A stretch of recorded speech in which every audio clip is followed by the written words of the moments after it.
Hello, traders. FX Pip Collector here. Today is Wednesday, November 5th, and this is my analysis for the Aussie US dollar, and we're on the daily time frame.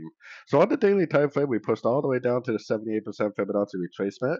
That 78% definitely is an area of support and resistance normally. Now, if this move down really is just a pullback to this last move up, then this is kind of the last place where it would have to turn if it really is a pullback. I'm actually starting to think, especially because it didn't break this high, that it may actually just keep on pushing down, and it may just make a little bit of a pullback on sort of time frames because of the fib level, and then just continue the downtrend.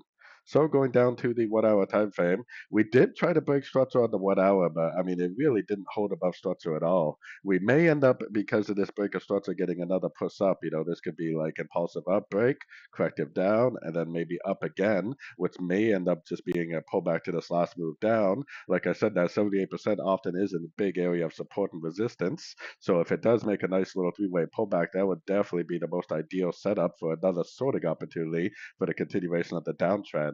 Now, I definitely wouldn't be trying to go long because, odds are, especially with the fact that it didn't hold above structure, that it could possibly just keep on going down from here. So the trend is your friend, and the trend is definitely telling you to look for sorts on the daily to 4 hour time frame.